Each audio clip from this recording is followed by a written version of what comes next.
ওয়ালা তাহাদ্দুনা আলা তাআমিল মিসকিন। রিজিক সংকীর্ণতার অন্যতম কারণ তোমরা মিসকিনদের খানা দাও না, আর অপরকেও খানা প্রদানে উৎসাহ দাও না, বরং নিরুৎসাহিত করো। এই জন্য নবীজি প্রতিবেশীর খোঁজ খবর নেওয়ার জন্য উৎসাহ দিয়েছেন। নবীজি বলেন, তোমরা তোমাদের তরকারির মধ্যে ঝোল বাড়ায়া দিবা। কেন? যাতে করে তোমরা তোমাদের প্রতিবেশীদের খোঁজ খবর নিতে পারো। এখন আমাদের অবস্থা কি? আমরা ধুমসে পেট ভইরা খাই, প্রতিবেশী না খাইয়া মরলো কি, এটার দিকে আমাদের কোনো নজর নাই। এই যে রোজার মাস আসতেছে, রোজার মাস দেখবেন অনেকে টাকা পয়সা আছে, বহু রকমের ইফতার সামনে সাজায় রাখবে। ইফতারের পরশা তার সামনে 15 পদের আইটেম আছে সামনে, আপেল কমলা সব দামি দামি আইটেম, ছোলা বেগুনি আলুর চপ পেঁয়াজু সব আছে। একটা জিনিস নাই। কি নাই? আরে তরমুজ নাই রে। সব আছে 15 আইটেম, নাই কি এক আইটেম তরমুজ। আরে তরমুজটা থাকলে খুব ভালো হইতো। তার মানে এমন ভাব, ইফতারের সময় তরমুজ না খাইলে রোজাটা মনে হয় কবুল হবে না। অথচ দেখুন, যখন আমরা রোজা রাখি, রোজা ভাঙি, স্বাভাবিক পানির পিপাসা বেশি থাকে। সামনে শরবত থাকলে যেই পরিমাণ শরবত আমরা খাই, তাতে ওই 15 আইটেম থেকে এক পিস খাওয়াও সম্ভব হবে না। 2টা বেগুনি, 1টা আলুর চপ আর একটু ছোলা নেওয়ার পরে বাকিগুলো আর খাইতে মন চায় না, তাই না? অথচ ইফতারের পূর্ব মুহূর্তে কি মনে হয়েছে? হায় রে, তরমুজটা নাই রে। আপনি আমি ওই এক আইটেম নাই আফসোস করতেছি, অথচ আমার আপনার পাশে রোজাদার, সে ওই সাহারির সময় ভাত রান্না করছিল, আলু ভর্তা দিয়া ভাতগুলা খাইছে, বাকি ভাত রাইখা দিছে, পানি দিয়া যে ইফতারের সময় এইটা 2টা মরিচ পুড়াইয়া আর একটু লবণ পেঁয়াজ দিয়ে মাখায়া খাবে। তার ঘরে ইফতার করার মতো কিচ্ছু নাই। আর আমার চোখের কি ক্ষুধা যে 15 আইটেম থাকার পরেও তরমুজ না থাকার কারণে আফসোসে আমি আপনি শেষ। খবরদার, এমনটা যেন না হয়। আপনি এমন করেন, যদি আপনার প্রতিবেশী মুসলিম, সে কায়িক পরিশ্রমের মাধ্যমে তার সম্পদ উপার্জন করতে হয়, গরিব মানুষ পা দিয়ে রিক্সা চালায়, অন্যের জমিতে সে কাজ করতে হয়, মাটি কাটতে হয়, এই শ্রম দিয়ে রোজা রাখা কতটা কষ্টের তার জন্য। আপনি তারে বলেন, ভাই তুমি তো অনেক কষ্ট করো, দিন মজুর, রিক্সা চালাও পার পেডেল দিয়া, তুমি এই রোজার মাস আমার মেহমান, আমার সাথে সাহরি করবা, আমার সাথে ইফতার করবা। কি হইল ভাই? আপনি আমি যদি এই রকম আমার গরিব অসহায় মানুষগুলাকে আমার মেহমান বানায় নেই রোজার মাসের জন্য, তার রোজা রাখাটা সহজ হবে, তার নামাজ পড়াটা সহজ হবে। ভাই রে, আমার রোজা কবুল হবে কি হবে না আল্লাহ জানে, আমার তারাবি কবুল হবে কি হবে না আল্লাহ জানে, কিন্তু এই বিষয়ে চ্যালেঞ্জ, ওই রোজাদারের কাজ হালকা করে দিলাম, তার ইফতার সাহরির ব্যবস্থা করলাম, ইনশাআল্লাহ ওর রোজা কবুল হোক আর না হোক, আল্লাহ তাআলা আমাকে কবুল রোজার সওয়াব দিবে ইনশাআল্লাহ, কোনো সন্দেহ নাই। এজন্য নবীজি জানায় দেন, ইয়তীমের অভিভাবক আর আমি জান্নাতে পাশাপাশি অবস্থান করব। এখন আমি আপনি যদি পারি একজন ইয়তীমের অভিভাবক হয়ে যাব। অনেকের হয়তো সামর্থ্য নাই, একজন ইয়তীমের খরচ মাসে 2000, 3000, অনেক সময় আরো বেশিও হয়, কিন্তু আমার আপনার সামর্থ্য নাই। তাইলে কি করবেন? আমাদের বুজুর্গানে দিন বলেন, আপনি কমপক্ষে ইয়তীমের যে কোনো একটা প্রয়োজন মিটানোর জিম্মাদারি নিয়ে নেন। আপনি হুজুরে আইসা বলেন, হুজুর এই ইয়তীম মা বাপ নাই, এর সারা বছরের পাঞ্জাবি পায়জামা লুঙ্গির খরচ আমি দিয়ে দিব, সারা বছরের তেল সাবান পাউডার এইগুলার খরচ আমি দিয়ে দিব, স্যান্ডেল যা লাগে আমি দিব, খাবারটা শুধু আমি দিব। এইভাবে যে কোনো একটা অংশের দায়িত্ব নিলেও আশা করা যায় নবীজির সাথে জান্নাতে থাকার সুযোগ মিস হবে না। কেন?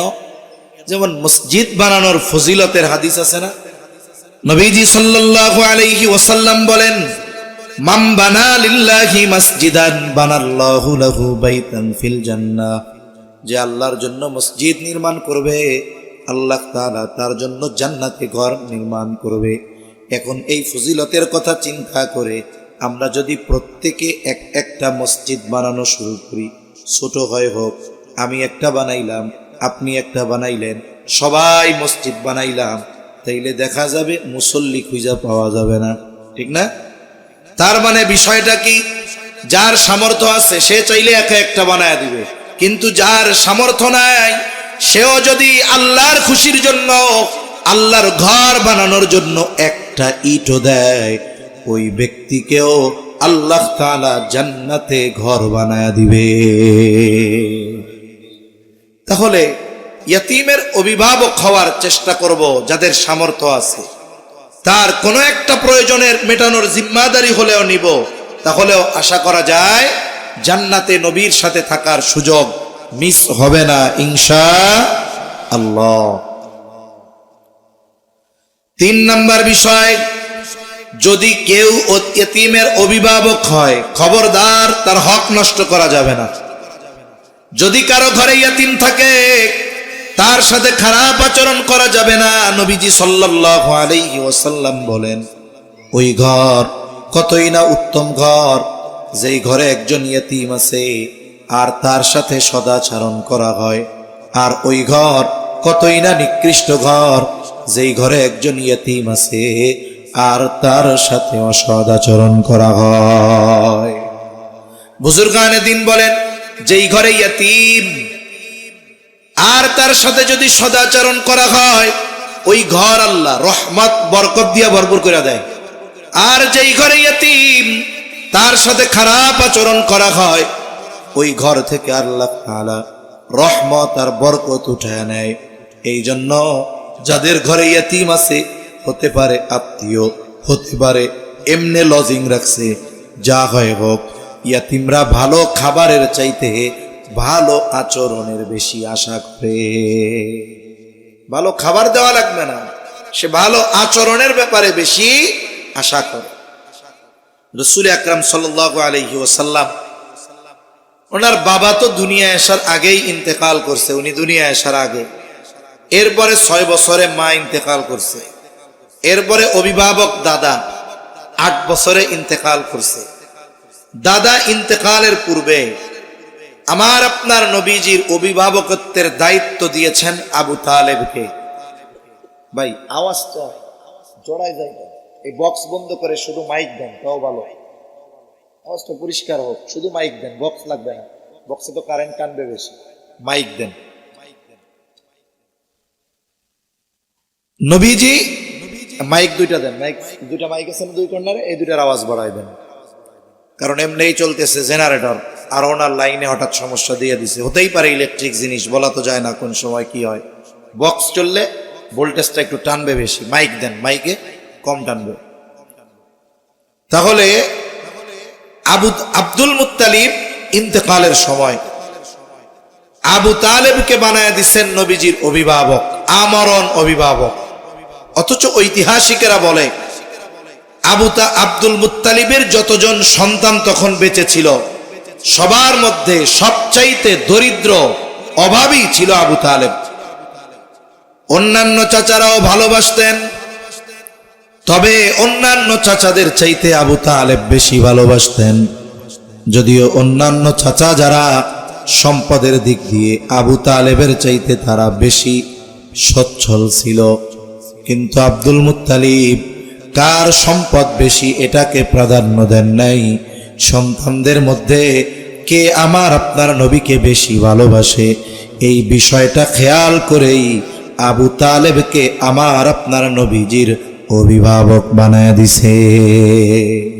ওসিয়ত করে গেছে যে আবু তালেব তুমি মুহাম্মাদের অভিভাবক হবা, আর আমার আপনার নবীজির অভিভাবকত্বের এই জিম্মাদারি আবু তালেব কিভাবে পালন করছে এটা বলতে গেলে আলাদা লম্বা বয়ান করা লাগবে। যেই কথাটা বলা উদ্দেশ্য যে একজন ইয়তীম ভালো খাবারের চাইতে ভালো আচরণটাকে বেশি প্রাধান্য দেয়। যদি কারো বাড়ি কোনো লজিং থাকে, আমাদের অঞ্চলগুলোতে এখন অনেক লজিং আছে, লজিং থাকে, গরিব মানুষ দিন মজুর, তার বাড়িতেও ছাত্র লজিং, রিক্সা চালায় ছাত্র লজিং, কিন্তু এই দিন মজুর খাওয়ায় কি? বলে মাঝে মধ্যে 2 বেলাই খাইতে হয় পান্তা, রান্না করে 1 বেলা। দেখা যায় রাতের বেলা খাবার কি? বলে মরিচ, ওই লবণ আর পান্তা ভাত আর শুকনা মরিচ পুড়ায় দেয়, খাও। কিন্তু খাবারটা খাওয়াই বড় আদর কইরা। চাচি পাশে বসায়, বাজান খা রে, গরিব মানুষ, তোর চাচার ইনকাম নাই, এইটা তোরে খাওয়াই। ও হাসি মুখে খায় আর কয়, চাচি আপনারা যা খান তাই আমারে খাওয়াইলে হবে, এতেই আমার ভালো লাগে। আবার অনেক বাসায় আছে এমন সম্পদওয়ালা, টাকা পয়সাওয়ালা, এমনও ছাত্র যে লজিং থাকে এক বাড়িতে, ভালো মন্দ প্রত্যেক বেলা খাওয়ায়, কিন্তু ওস্তাদের কাছে এসে বলে, হুজুর আমি ওই বাড়িতে আর লজিং খামো না। কেন? অনেক ভালো খাওয়ায়, গোস্ত খাওয়ায়, পরোটা রুটি ডিম খাওয়ায়, সব খাওয়ায়। হুজুর খাওয়ায় কিন্তু ব্যবহার খারাপ করে। তার মানে কি বুঝলেন? একজন ইয়াতীম সে ভালো ব্যবহারের প্রত্যাশী বেশি। অনেক সময় আমার আপনার অধীনে ইয়াতীম থাকে, কারো চাচা, কারো ভাতিজা, কারো ভাইগনা, এরকম ইয়াতীম অনেক সময় থাকে কি থাকে না? আমরা এই অভিভাবক হিসাবে তাদের সাথে ভালো আচরণ করব। তবে আফসোস, অনেক অভিভাবক এমন আছে যে সে মনে করে আমার ভাই মারা গেছে, ভাতিজা এখন ইয়াতীম, আমি তো ইন্না লিল্লাহ মনে মনে কইছি, আলহামদুলিল্লাহ উপরে কইছি ইন্না লিল্লাহ। কেন? বলে ভাইয়ের সম্পদ এখন যে কোনো ভাবে আমি দখল দিয়া নিব। ভাতিজা তো এইগুলা বুঝবে না। বলেন তো, এই রকম কিছু অভিভাবক সমাজে আছে যারা ইয়াতীমের সম্পদ গুলাকে নিজেরা গ্রাস করে নিয়ে নেয়। আছে না এরকম? আছে। এই কানের আওয়াজটা আরো বাড়ান, এই মাইক দুটার আওয়াজ বাড়ান আরো। এরকম অনেক অভিভাবক আছে এতিমেরটা মাইরা খায়। এতিমের সম্পদ মেরে খাওয়া এটা আবু জেহেলের কর্ম। কার কর্ম? জোরে বলেন কার? আবু জেহেলের কর্ম। কেউ যদি টাকা দিয়া বলা হয় যে আপনার একটা ছেলে হইছে, মাসে 1000 টাকা না 5000 টাকা ভাতা, কিন্তু ছেলের নাম রাখতে হবে আবু জেহেল, কি বলবেন? যে হুজুর না খাইয়া মরে যাবো, তবুও পোলার নাম আবু জেহেল রাখবো না। কিন্তু আবু জেহেল মার্কা কাজ করতে এই সমাজে বহুত মানুষ প্রস্তুত আছে এবং করতেছে। আবু জেহেল কি করত? তাফসীরের মধ্যে আসছে, যখন কোনো সম্পদশালী ব্যক্তি জীবনের শেষ সময় এসে উপস্থিত হতো, এখন তার নাবালক সন্তান আছে, তার কিছু সম্পদও আছে, এবার ওই লোকের কাছে এসে বলতো, ভাই তুমি হয়তো দুনিয়ায় আর বেশি দিন থাকবা না, কিন্তু তুমি মারা যাবার পর তোমার সম্পদ এই সন্তান রক্ষণাবেক্ষণ কে করবে, দেখাশোনা কে করবে? তোমার সন্তান অবহেলার শিকার হবে, আর তোমার রেখে যাওয়া সম্পদগুলা অন্যরা ভক্ষণ করবে। তা তুমি একটা কাজ করো, তুমি মারা যাওয়ার আগে ওসিয়ত করে যাও, তোমার মৃত্যুর পর তোমার সম্পদ আর সন্তানের অভিভাবক আমাকে বানায়া যাও। যদি তোমার সম্পদ আর সন্তান এই দুইটা বিষয়ের অভিভাবক আমারে বানায়া যাইতে পারো, তাহলে এগুলো নিরাপদ থাকবে। লোকটা চিন্তা করত, আমার সন্তান আর সম্পদের দেখাশোনার দায়িত্ব যদি আবু জেহেলের উপরে থাকে, তাইলে এই দেশের কোন বাপের বেটা আছে আমার সম্পদের দিকে নজর দিবে? এই আশায় সবার সামনে ঘোষণা করত যে আমার মৃত্যুর পর আমার সম্পদ আর সন্তানের অভিভাবক আবু জেহেল। এবার লোকটা মারা গেছে, আবু জেহেল কি করত? এই ইয়াতিমকে তার সম্পদ বঞ্চিত করত। ইয়াতিম বালেগ হওয়ার পরে এরপরেও যদি যায় বলতো যে আমার হক আমারে বুঝায় দেন, ধাক্কা দিয়ে বের করে দিত, বেটা সর, এটি আমার। এই আবু জেহেলের চরিত্রওয়ালা অভিভাবক সমাজে কম বেশি আছে না নাই? খবরদার, সাধারণভাবে মানুষের সম্পদ ভক্ষণ করতে আল্লাহ মানা করছে। আল্লাহ তাআলা বলেন, ওয়ালা তাকুলু আমওয়ালাকুম বাইনাকুম বিল বাতিল, তোমরা অন্যায়ভাবে কারো সম্পদ ভক্ষণ করো না, কারণ এটা তো বান্দার হক, এটা কিয়ামতের দিন সবচাইতে জটিল আকার ধারণ করবে। আর যদি সম্পদটা ইয়াতীমের হয়, আল্লাহ তাআলা ওই সম্পদটাকে আগুন বলে অভিহিত করেছে। আল্লাহ তাআলা বলেন, ইন্নাল্লাযীনা ইয়াকুলুনা আমওয়ালাল ইয়াতামা যুলমান ইন্নামা ইয়াকুলুনা ফি বুতুনিহিম নারা। আল্লাহ তাআলা বলেন, নিশ্চয়ই যারা অন্যায়ভাবে ইয়তীমের সম্পদ ভক্ষণ করে, ইন্নামা ইয়াকুলুনা ফি বুতুনিহিম নারা, তারা কেমন যেন আগুন দিয়ে তাদের পেট ভরপুর করে। বুঝে থাকলে একটু জবান খুলে জবাব দেন, বলেন তো আগুনের অবস্থান জান্নাত নাকি জাহান্নাম? আল্লাহ তাআলা এই জন্য বলেন ওয়াসায়াসলাউনা সাঈরা, অচিরেই তাদের আবাসস্থল হবে জাহান্নাম। তাহলে তিনটা বিষয় আমরা বললাম, ইয়তীমকে সম্মান করো না, এই বিষয়কে সামনে রেখে 1 নাম্বার ইয়তীম, তার সাথে ভালো আচরণ। 2 নাম্বার আমরা যাদের সামর্থ্য আছে ইয়তীমের অভিভাবকত্ব গ্রহণ করব। 3 নাম্বার খবরদার কোন ইয়তীমের সম্পদ আমরা অন্যায়ভাবে ভক্ষণ করব। 2 নাম্বার রিজিক সংকীর্ণতার কারণ আল্লাহ তাআলা বলেন ওয়ালা তাহাদ্দুনা আলা তুআমিল মিসকিন। আল্লাহ তাআলা এই জায়গায় দ্বিতীয় ত্রুটির কথা উল্লেখ করেছেন। আল্লাহ তাআলা বলেন তোমরা মিসকিনদেরকে খানা প্রদানে উৎসাহ দাও না। তার মানে কথাটা হলো এইরকম যে তোমরা নিজেরা মিসকিনদের খানা প্রদান করো না, অপরকেও খানা প্রদানে উৎসাহ দাও না। দ্বিতীয় বিষয় বলার মাধ্যমে প্রথম বিষয়টা এমনিই এর মধ্যে অন্তর্ভুক্ত হয়ে যায়। যেমন কেউ যদি পরিচয় দেয় আপনার নাম কি, সে বলছে আমার নাম মুফতি আব্দুর রহিম, নাম বলছে কি মুফতি আব্দুর রহিম। এখন যে প্রশ্ন করছে সে এত কিছু বুঝে না, সে জানে তার মসজিদের হুজুর বড় মাওলানা সাহেব। এখন এই মুফতি সাহেবরা জিজ্ঞাসা করে আপনি মুফতি হয়েছেন বুঝলাম, মাওলানা হয়েছিলেন? এখন বলেন তো, যিনি মুফতি হয়েছেন মাওলানা যদি না হইতো মুফতি হবার পারতো? মুফতি সাহেব পরিচয় যিনি দিবেন তিনি যে মাওলানা এটা আলাদা করে আর বলা লাগবে না। আল্লাহ তাআলা দ্বিতীয় বিষয় উল্লেখ করছেন, তার মানে যে আরেকজনকে মিসকিনদের খানা প্রদানে উৎসাহ দেয় না সে নিজেও মিসকিনদের খানা, তোমরা কত খারাপ, নিজেও দাও না আরেকজনকেও দিতে দাও না, বলে না এরকম? অথচ মিসকিন খানা খাওয়ানো কত ফজিলতের কাজ। শুধু মিসকিন নয়, যদি কেউ কোনো আল্লাহর বান্দাকে আল্লাহর জন্য খানা খাওয়ায় এতেও সে সওয়াবের মালিক হয়ে যায়। সাধারণভাবে মানুষকে খানা খাওয়ানো ফজিলতের কাজ। নবীজি সাল্লাল্লাহু আলাইহি ওয়াসাল্লামের কাছে এক ব্যক্তি আসছেন, আসার পরে জিজ্ঞাসা করে আইয়ুল ইসলামি খাইর, ইসলামের মধ্যে উত্তম আমল কোনটা?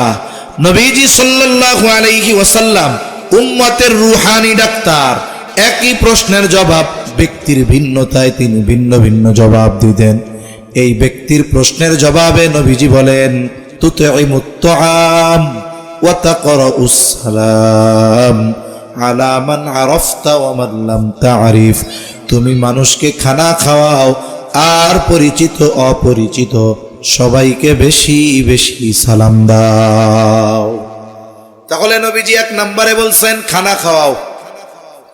খানা খাওয়ানোর কথা বলে নবীজি কোনো স্তর বিন্যাস করেন নাই, এমনটা বলেন নাই শুধুমাত্র মিসকিন অসহায়দের খাওয়াইবা ধনীরে খাওয়াবা না, এমনটা নয়। বরং কোন গরিব মানুষ সেও যদি দুনিয়ার স্বার্থ নয় আল্লাহর খুশির জন্য ধনীকে খানা খাওয়ায়, বলেন তো এই খানা খাওয়ানোর মধ্যে সওয়াব আছে না নাই? একজন ধনী মানুষ গরিব যদি তারে খাওয়ায় এতেও সওয়াব, যদি দুনিয়ার স্বার্থ না থাকে। তাহলে ধনী যে তার তো খাবারের প্রয়োজন নাই, বরং যা তারে খাওয়াইছে তার চাইতে ভালো ভালো গুণ বেশি খাবার তার বাসায় নষ্ট হয়, তার প্রয়োজন নাই, তারে খাওয়াইছে তবে আল্লাহর জন্য, এতে যদি সওয়াব হয় তাইলে যার খাবারের প্রয়োজন তারে যদি খাওয়ায় সওয়াব বেশি না কম? তাহলে যে মিসকিন যার খাবারের প্রয়োজন তাকে যদি খানা খাওয়ানো হয় আল্লাহর জন্য, তাহলে প্রতিদান কমপক্ষে 2 ধরনের। কয় ধরনের একটু জোরে কোন? 1 নাম্বার খানা খাওয়াইলো এই কারণে সওয়াব। 2 নাম্বার এই খানাটা তার প্রয়োজন ছিল, প্রয়োজন মেটানোর সওয়াব। আর নবীজি সাল্লাল্লাহু আলাইহি ওয়াসাল্লাম বলেন যখন এক মুমিন অপর মুমিনের কোনো প্রয়োজন মিটায় দেয় আল্লাহ তাআলা এই কারণে ওই মুমিনের দুনিয়া আখিরাতের প্রয়োজন পূরণ করে দেয়। তাহলে মিসকিন খানা খাওয়াবো। যদি কেউ খানা খাইতে আসে, চায়, ক্ষুধার্ত, আমার কাছে নাই, আমি পাশের যে আছে তারে উৎসাহ দিব, ভাই আমার পকেটে তো টাকা নাই, এখন তুমি একটু তারে 10টা টাকা দিয়া একটা কলা রুটি কিনে দাও। এই যে আমি বললাম, আমি তাকে উৎসাহ দিলাম, ও খাওয়াইলো, ও খরচ কইরা সোয়াব পাইলো, আমি তাকে উৎসাহ দিয়ে সোয়াব পাইলাম। তার মানে বিষয় কি, যদি সামর্থ্য থাকে নিজে খাওয়াবো, সামর্থ্য যদি না থাকে, যার সামর্থ্য আছে তাকে উৎসাহ দিব যে খানা খাওয়ান। তাহলে মিসকিনকে খানা খাওয়াইলে দ্বিগুণ সওয়াব। কারণ 1 নাম্বার আল্লাহর জন্য খানা খাওয়াইলো, এই সওয়াব। 2 নাম্বার খানাটা তার প্রয়োজন মেটানোর সওয়াব। এখন এই মিসকিন ক্ষুধার্ত অসহায় মানুষ, সে যদি আমার প্রতিবেশী হয়, তাহলে তাকে খানা খাওয়ানো শুধু ফজিলতের কাজ নয়, বরং তাকে খানা খাওয়ানো এটা ঈমানি দাবি, ঈমানের দাবি, ঈমানের দাবি। নবীজি সাল্লাল্লাহু আলাইহি ওয়াসাল্লাম বলেন, লাইসাল মুমিন আল্লাযী ইয়াশবাউ, ওই ব্যক্তি মুমিন নয় যে নিজে পেট পুরে খায় আর তার পাশে তার প্রতিবেশী অভুক্ত থাকে, ওই ব্যক্তি মুমিন নয়। এই জন্য নবীজি প্রতিবেশীর খোঁজ খবর নেওয়ার জন্য উৎসাহ দিয়েছেন। নবীজি বলেন, তোমরা তোমাদের তরকারির মধ্যে ঝোল বাড়ায়া দিবা। কেন? যাতে করে তোমরা তোমাদের প্রতিবেশীদের খোঁজ খবর নিতে পারো। এখন আমাদের অবস্থা কি? আমরা ধুমসে পেট ভইরা খাই, প্রতিবেশী না খাইয়া মরলো কি, এটার দিকে আমাদের কোনো নজর নাই। এই যে রোজার মাস আসতেছে, রোজার মাস, দেখবেন অনেকে টাকা পয়সা আছে, বহু রকমের ইফতার সামনে সাজায় রাখবে, ইফতারের পরশা তার সামনে, 15 পদের আইটেম আছে সামনে, আপেল কমলা সব দামি দামি আইটেম, ছোলা বেগুনি আলুর চপ পেঁয়াজু সব আছে। একটা জিনিস নাই, কি নাই? আরে তরমুজ নাই রে। সব আছে 15 আইটেম, নাই কি 1 আইটেম তরমুজ। আরে তরমুজটা থাকলে খুব ভালো হইতো। তার মানে এমন ভাব, ইফতারের সময় তরমুজ না খাইলে রোজাটা মনে হয় কবুল হবে না। অথচ দেখুন, যখন আমরা রোজা রাখি, রোজা ভাঙি, স্বাভাবিক পানির পিপাসা বেশি থাকে, সামনে শরবত থাকলে যেই পরিমাণ শরবত আমরা খাই, তাতে ওই 15 আইটেম থেকে এক পিস খাওয়াও সম্ভব হবে না। 2টা বেগুনি, 1টা আলুর চপ আর একটু ছোলা নেওয়ার পরে বাকিগুলো আর খাইতে মন চায় না, তাই না? অথচ ইফতারের পূর্ব মুহূর্তে কি মনে হইছে? হায় রে, তরমুজটা নাই রে। আপনি আমি ওই 1 আইটেম নাই আফসোস করতেছি, অথচ আমার আপনার পাশে রোজাদার, সে ওই সাহারির সময় ভাত রান্না করছিল, আলু ভর্তা দিয়া ভাতগুলা খাইছে, বাকি ভাত রাইখা দিছে, পানি দিয়া যে ইফতারের সময় এইটা 2টা মরিচ পুড়াইয়া আর একটু লবণ পেঁয়াজ দিয়ে মাখায়া খাবে। তার ঘরে ইফতার করার মতো কিচ্ছু নাই। আর আমার চোখের কি ক্ষুধা যে 15 আইটেম থাকার পরেও তরমুজ না থাকার কারণে আফসোসে আমি আপনি শেষ। খবরদার, এমনটা যেন না হয়। আপনি এমন করেন, যদি আপনার প্রতিবেশী মুসলিম, সে কায়িক পরিশ্রমের মাধ্যমে তার সম্পদ উপার্জন করতে হয়, গরিব মানুষ পা দিয়ে রিক্সা চালায়, অন্যের জমিতে সে কাজ করতে হয়, মাটি কাটতে হয়, এই শ্রম দিয়ে রোজা রাখা কতটা কষ্টের তার জন্য। আপনি তারে বলেন, ভাই তুমি তো অনেক কষ্ট করো, দিন মজুর, রিক্সা চালাও পার পেডেল দিয়া, তুমি এই রোজার মাস আমার মেহমান, আমার সাথে সাহরি করবা, আমার সাথে ইফতার করবা। কি হইল ভাই? আপনি আমি যদি এই রকম আমার গরিব অসহায় মানুষগুলাকে আমার মেহমান বানায় নেই রোজার মাসের জন্য, তার রোজা রাখাটা সহজ হবে, তার নামাজ পড়াটা সহজ হবে। ভাই রে, আমার রোজা কবুল হবে কি হবে না আল্লাহ জানে, আমার তারাবি কবুল হবে কি হবে না আল্লাহ জানে, কিন্তু এই বিষয়ে চ্যালেঞ্জ, ওই রোজাদারের কাজ হালকা করে দিলাম, তার ইফতার সাহরির ব্যবস্থা করলাম, ইনশাআল্লাহ ওর রোজা কবুল হোক আর না হোক, আল্লাহ তাআলা আমাকে কবুল রোজার সওয়াব দিবে ইনশাআল্লাহ, কোনো সন্দেহ নাই। এজন্য সম্মানিত উপস্থিতি, আমরা আমাদের প্রতিবেশী যারা অসহায় দরিদ্র, এদের দিকে খেয়াল রাখবো।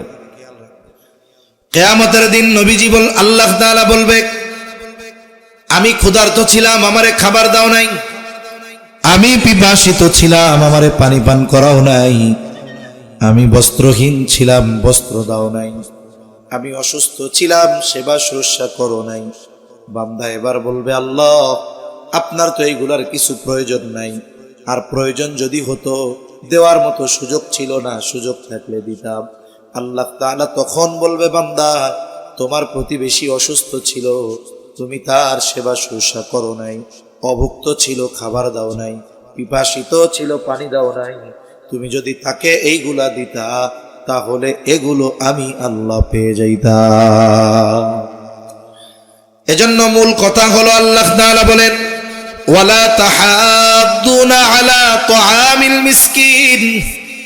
রিজিক সংকীর্ণতার অন্যতম কারণ, তোমরা মিসকিনদের খানা দাও না, আর অপরকেও খানা প্রদানে উৎসাহ দাও না, বরং নিরুৎসাহিত করো। 3 নাম্বার, আল্লাহ তাআলা বলেন, ওয়া তাকুলু নাতুরাসা আকলাল লাম্মা। তোমরা ওয়ারিসি সম্পদ সব একা খেয়ে ফেলো। অনেক আল্লাহর ওলি হাজী সাহেব আছে, বনগো সম্পদ খাইয়া হজম করে ফেলছে। এরকম বুজুর্গ সমাজে আছে না নাই? কত যে আছে। বাবা মারা গেছে, বড় ভাই 2টা বোনকে বাবাই বিয়ে দিয়ে গেছে। এখন এই সন্তানের দায়িত্ব কি? ব্যক্তি মারা গেছে, তার কাফন দাফনের ব্যবস্থা করা। এরপরে বলে, সে যদি কোনো ওসিয়ত করে থাকে, তার এই ওসিয়তটা যদি তার সমুদয় সম্পদের সর্বোচ্চ 3 ভাগের 1 ভাগ হয়। কোন পিতা যদি ওসিয়ত করে, আমি মরার পর আমার সব সম্পদ এই মাদ্রাসায় দিবি, ওয়ারিসরা এই ওসিয়ত মানতে বাধ্য নয়। তবে যদি উনি বলেন, ওনার 1 লাখ টাকা আছে, উনি বললেন, এই আমি মারা যাওয়ার পর 33,333 টাকা এই মাদ্রাসায় দিবি, তার মানে ওই সম্পদের 3 ভাগের 1 ভাগ দিয়া দিবা, বলে ওয়ারিস এই যে ওসিয়ত এটা পূরণ করতে বাধ্য। এখন যদি তার কোনো ওসিয়ত থাকে, এই ওসিয়ত পূরণ করবে। ঋণ থাকলে ঋণ পরিশোধ করবে। এরপরে কি করবে? বলে এরপরের কাজ হইল, যেই সম্পদ অবশিষ্ট থাকবে প্রত্যেকটা হকদারের মধ্যে যথাযথভাবে বন্টন করে দিবে। মনে করেন জয়েন্ট ফ্যামিলি, এক পরিবারে আমি আছি, আমার ভাই আছে, বোনরা আছে, বিবাহ হয় নাই মনে করেন বোনদের। এখন আমার বাবা মারা গেছে, বলে আমার বাসার মধ্যে লবণ কেনা ছিল আমার বাবার টাকার। লবণটা কার টাকার? বাবার টাকার। বলে যদি হক ওয়ারিস যদি ওনার 5 জন হয়, তাইলে প্রত্যেকটা লবণ দানার মধ্যে হক আছে 5 জনের। আমরা এই হকগুলো নিয়ে কোনো সময় চিন্তা ভাবনা করি না। পারলে কেমনে ওই যে ছোটবেলায় কবিতা পড়ছি ওইটার উপরে আমল করি। ওই যে পুঁটি মাছ পাই না, একটা যদি পাই অমনি ধরে গাপুস গুপুস খাই। আমাদের চিন্তা হলো গাপুস গুপুস খাবো, কিন্তু এই হকটা কার? যেটা খাচ্ছি, যেটা নিচ্ছি, এর হকদার কারা? এ বিষয়টা আমরা খেয়াল করি না। এজন্য সম্মানিত উপস্থিতি, অনেক ভাই আছে বাবা মারা যাওয়ার পরে বোনদের সম্পদ দেয় নাই, 20 বছর ধরে একা খাইতেছে। 20 বছর পর যখন বোনরা আইসা বলে, ভাই 20 বছর গাছের ফল, পুকুরের মাছ, দোকানের ভাড়া, জমির ফসল সব খাইছো, যা দিছো দিছো, হিসাব নেই নাই, কিন্তু এখন আমাদের হক আমারে বুঝায় দাও। দেখবেন ওই 6 বার হজ কইরা আলহাজ সাহেব, ওনার বোনরা যখন সম্পদ নিতে আসবে মুখটার সাথে সাথে কালা হয়ে যাবে, ফেরত দিতে চাইবে না। এই অভ্যাস যেন না থাকে। মনে রাখতে হবে, বান্দার হক, সে মা হোক, সে বোন হোক, ভাই হোক, জীবনটা এমন ভাবে সাজাবো দুনিয়া থেকে যাওয়ার সময় যেন কোনো মানুষ আমার কাছে কোনো হক পাওনা না থাকে। এটা যদি ওয়ারিসি সম্পদ হয়, এই ব্যাপারটা আরো গুরুত্ব দিয়ে দেখা দরকার। আল্লাহ বলেন, তোমরা ওয়ারিসি সম্পদ সব খেয়ে ফেলো। এরপরে আল্লাহ তাআলা বলেন, ওয়াতুহিব্বুনাল মালা হুব্বান জাম্মা। মালের মহব্বত, অতিরিক্ত মালের মহব্বত, দুনিয়ার মহব্বত। নবীজিও বলেন, হুব্বুদ দুনিয়া রাসু কুল্লি খাতিআ। দুনিয়ার মহব্বত সকল গুনাহের মূল। এখন আসেন, তাইলে কি মাল উপার্জন নিষেধ? যদি ইসলামে সম্পদওয়ালা হওয়া নিষেধ থাকতো, তাইলে এত সদকার ফজিলতের কথা কোরআন হাদিসে আল্লাহ বলতেন না, নবীজি বলতেন না।